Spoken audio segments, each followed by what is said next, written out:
പാലയുടെ കായിക ചരിത്രത്തിൽ ആദ്യമായി സംഘടിപ്പിക്കുന്ന എയ്റോ സ്പോർട്സ് വിഭാഗത്തിലുള്ള പാരാസെയിലിംഗിന് പാല സെന്റ് തോമസ് കോളേജ് മൈതാനം വേദിയായി. കോളേജ്, സ്കൂൾ വിദ്യാർത്ഥികളടക്കം നിരവധി പേർ പറക്കൽ പരീക്ഷണം നടത്തുന്നതിന് എത്തിയിരുന്നു. പുതിയ അനുഭവത്തിന്റെ സന്തോഷത്തിലായിരുന്നു കുട്ടികൾ.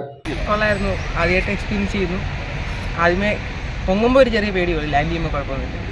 കോളേജിന്റെ പ്ലാറ്റിനം ജൂബിലിയോടനുബന്ധിച്ച് പാല ഫ്രണ്ട്സ് ആർട്സ് ക്ലബിന്റെ സഹകരണത്തോടെ ഇന്ത്യൻ എയർഫോഴ്സ് റിട്ടയർ വിംഗ് കമാൻഡറും ശൗര്യചക്ര ജേതാവുമായ UK പാലാട്ട്, അസിസ്റ്റന്റ് ഇൻസ്ട്രക്ടറും പൂർവ്വ വിദ്യാർത്ഥിയുമായ ബിനു പെരുമന തുടങ്ങിയവരുടെ സാങ്കേതിക നേതൃത്വത്തിലായിരുന്നു പാരാസൈലിംഗ് സംഘടിപ്പിച്ചത്.